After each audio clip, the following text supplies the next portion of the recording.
Welcome, sweet friends, to the channel Frugal Money Saver. My name is Emmy. My husband is Paul. We're so happy you have joined us today. We have missed you all. How are you doing? We are doing well. We are still super busy, but it's all coming together and we take it one day at a time. Today's video, we are going to be sharing 7 habits or behaviors that could be keeping you poor, literally wasting your money. We're going to talk about those 7 habits and we're going to show you what to do instead.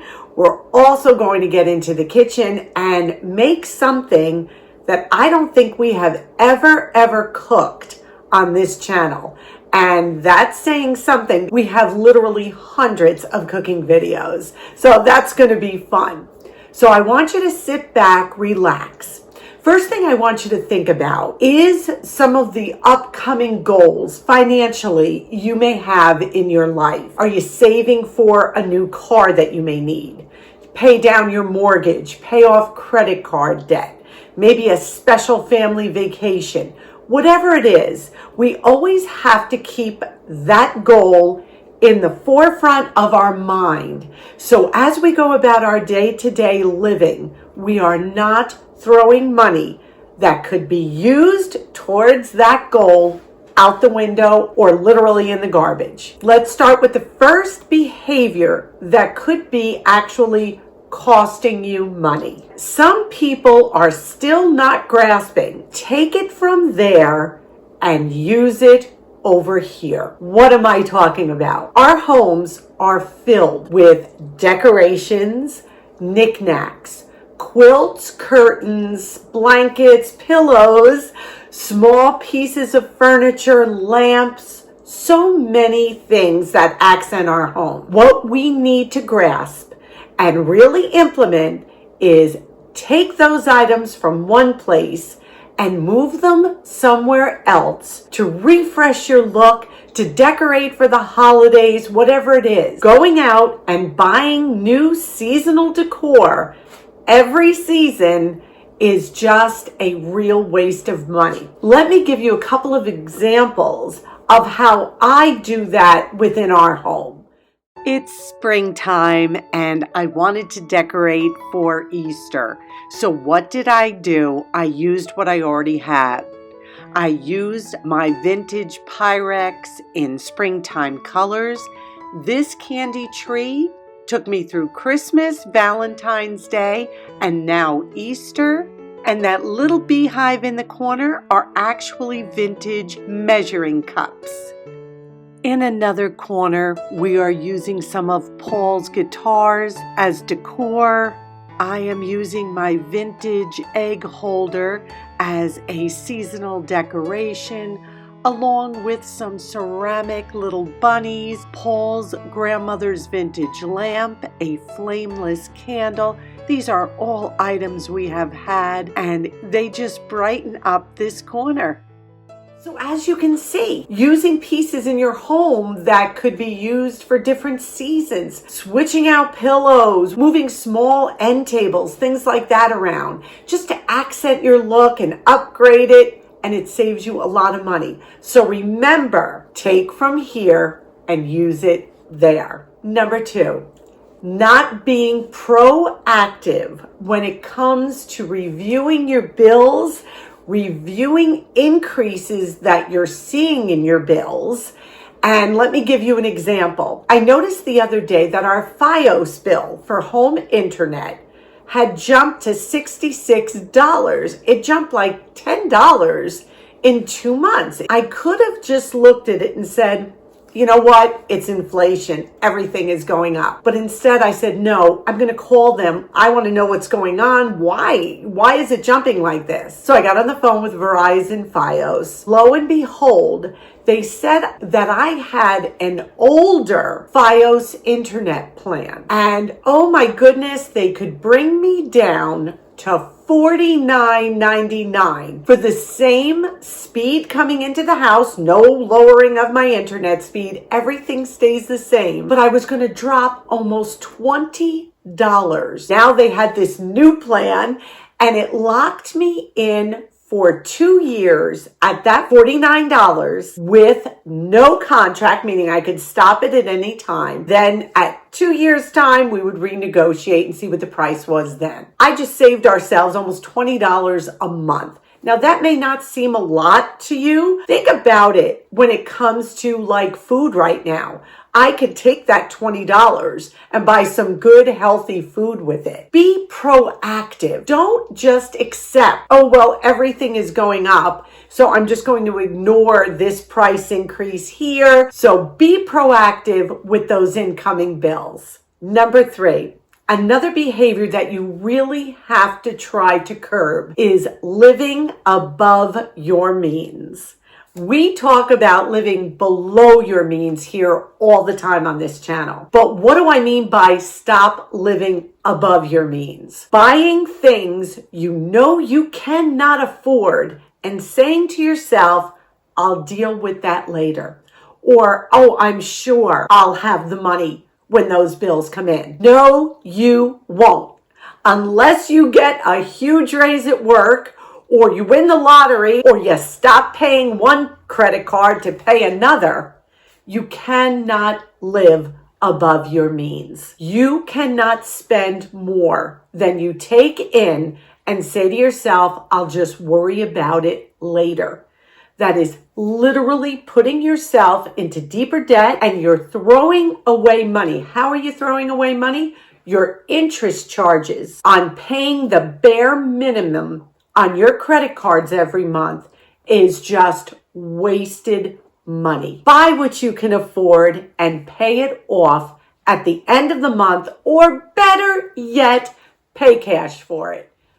Number 4, please stop using shopping as a hobby. Shopping is not a recreational sport. Spending money on things you don't need is not a really good way to spend your time. I want you to stop a minute and think back. Shopping back in the day was for necessities. They were for things that you actually needed. Now what has happened is society has told you shopping is fun. It will make you feel good. You will get that rush of adrenaline when you bring that new item home. But guess what? You have to keep feeding that habit constantly for that feeling to remain. And that can get very, very expensive. So you need to rethink your shopping habits if you're using it as a hobby or a pastime. I notice Amazon is doing something new too. Amazon is sending me emails saying, hey, we found something we think you're going to like. And now they're starting to recommend products to me to buy. Be careful how you spend your leisure time. Do something fun, garden, learn a new hobby, something that is going to keep you home and not out spending money. Now, to go along with that, number 5 is buying things just because they're on sale or at a good price.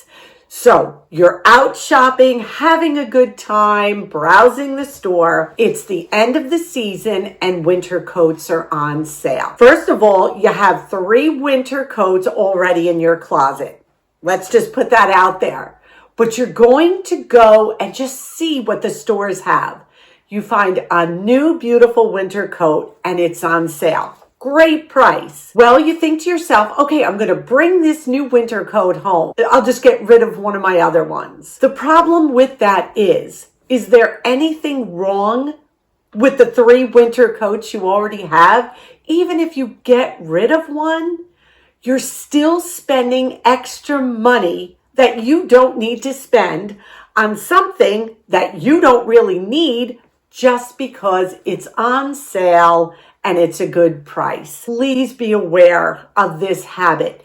Think when that impulse to buy those new items that you know you have at home already takes over. Think of the goals you have. Are you saving for a home? Are you saving to pay off your mortgage?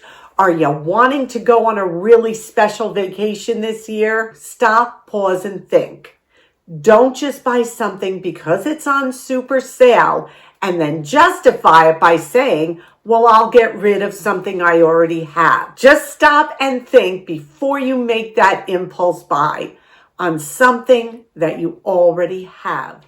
Number 6, don't pay someone for something that you can learn to do yourself. Now, I'm not talking about siding the house or anything like that. I'm talking about even the small things. Learn to do your own manicures. Learn to make your own coffee and specialty beverages at home. These are really easy things to learn to do, and over time will save you a tremendous amount of money. What you need to think about, what do you pay someone for on a regular basis that you could possibly learn to do at home? And once you start looking at those activities, I guarantee you'll be like, I could do that. That's not that hard. Now, you never take a DIY on that you are not certified to do, or that is unsafe, or will cost you more money in the long run, or of course, nothing that is dangerous. I'm talking about the day-to-day activities. Instead of going and paying, I don't even know what a manicure is these days, $25?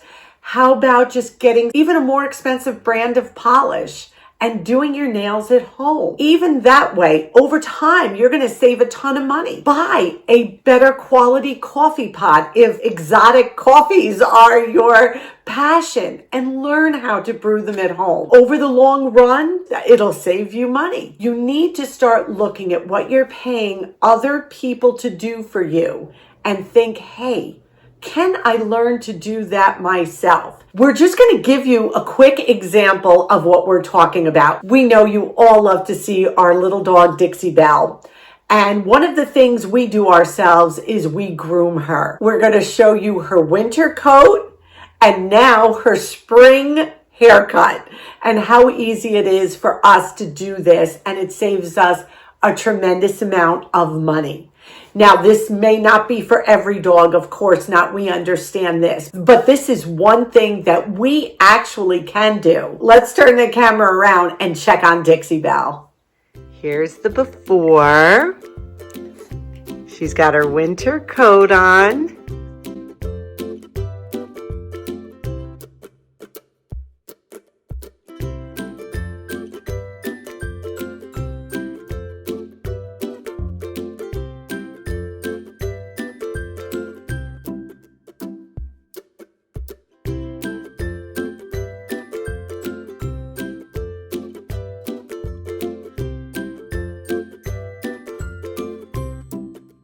And the after. Doesn't she look darling? Number 7, you're really losing money if you are not learning how to make inexpensive, easy, quick meals at home. I know I harp on this, but I cannot stress this enough. Boil some pasta, add some butter and cheese, and a green salad, and you're good. Keep jarred sauce on your pantry shelf. Boil pasta and have pasta and sauce. Cook some eggs with toast and some veggies on the side. It doesn't have to be elaborate, but learn to make quick and easy meals for your family. Cut up fresh fruit, crackers, cheese. Make a charcuterie with things you have in your refrigerator and pantry. Eating out, even at fast food places, is just so expensive right now. And I know we're tired, and I know we don't feel like cooking some nights.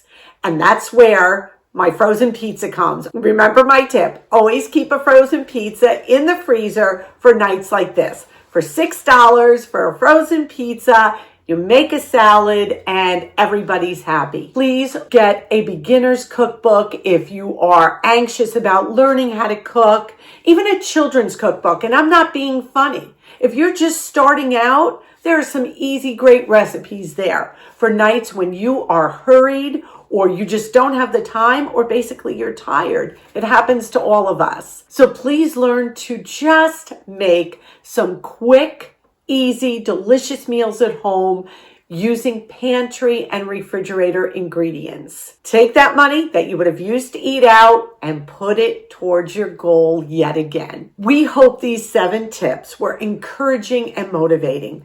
We all have goals. The goals never end. We all have things we want to do, or maybe special item we need to buy. But by cutting back and looking where you're wasting money and where you can take that money and put it back into your bank account, it's a win-win. So we hope this was helpful. Now what we're going to do is turn the camera around and we're going to get into the kitchen. We are taking some leftovers from St. Patrick's Day and we're making a side dish with them. And then our main course is something I don't believe I've ever cooked on this channel, but it was delicious. Was it Paul approved? It was Paul approved. So yummy. Without saying more, let's turn this camera around and get into the kitchen. Tonight, we're cooking something I'm not sure we've ever cooked on this channel before. We're going to be making some cod fillets. We found these in ShopRite. They are wild caught, boneless, skinless. They come individually vacuum sealed, which we love that idea.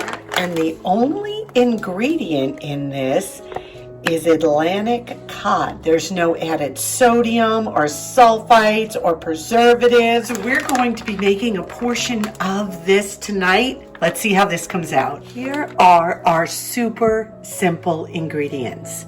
In this dish, I have about 2 tablespoons of melted butter. Here we have 4 of those fillets. We defrosted about 1/4 to 1/2 sleeve of buttery crackers, any kind that you like.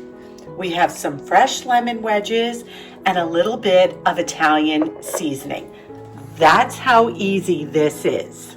So the first thing I'm going to do is just take a little bit of that butter and dribble it into the dish we're cooking the fish in. I'm just going to spread it around on the bottom. Of course, you could use olive oil instead of butter. I think the butter is going to give the fish a wonderful taste. We're going to set that aside, and we're going to take the rest of the butter, and I am going to crush these buttery crackers right into the butter. I'm just going to take a spoon, and I'm going to coat the crackers with the butter. This is just going to help them stick and give them even more of a richness. Cod is a very, very mild fish, and so the extra added taste of these buttery crackers and the seasoning and the lemon is going to be just perfect. I'm going to take our fish and just lay it in the pan just like this, and I'm going to put my lemon right in my juicer and go over that fish with it. That hint of citrus is going to be so good. And now I'm going to take our Italian seasoning and go over each fillet. And now I'm going to take our cracker crumbs and I'm just going to put it on top of each fillet. And I'm pressing it down on there. And I'm going to cook this for about 20 minutes in a 400-degree oven, or until the internal temperature is at least 145 degrees. This may not look very appetizing, but it really is. This is the leftover cabbage, potatoes, and rainbow carrots that we had with our corned beef and cabbage dinner last night. What I think I'm going to do is make some colcannon. What that is we're going to take these potatoes and we're going to mash them up. We're going to mash up the carrots. We're going to add that cabbage, and then we are going to bake this. This is going to be an easy, delicious side dish to accompany our main meal. I am going to skim a lot of this fat off. I don't want this. And I'm also going to drain this. Let's get to work. So we drained out most of the liquid, and we have the cabbage, carrots, and potatoes. Now, this is not a traditional colcannon, but we are kind of making it our own. So now I'm going to use this cool looking masher, and we're going to mash this all together in this bowl right here.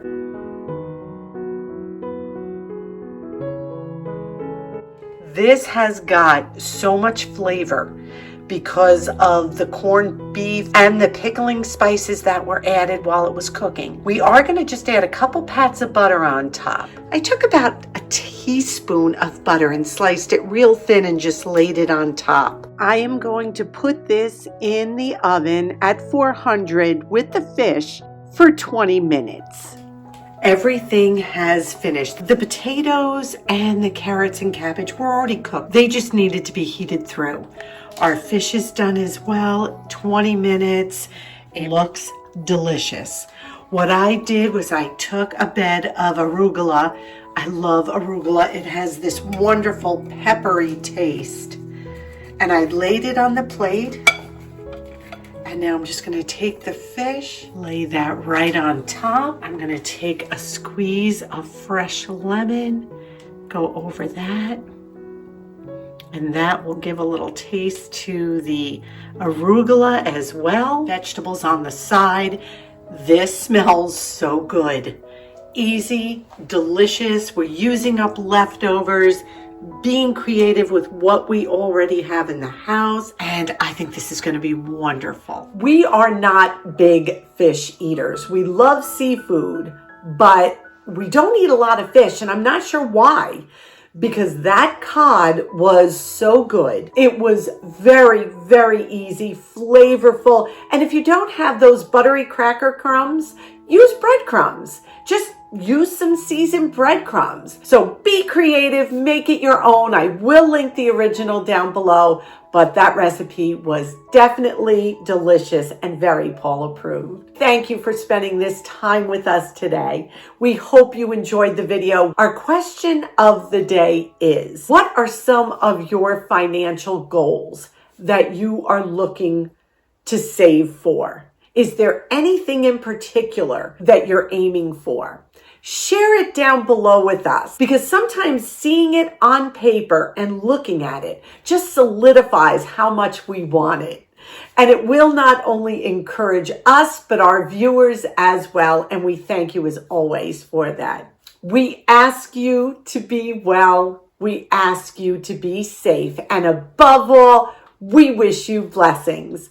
Until our next video, may God greatly bless you.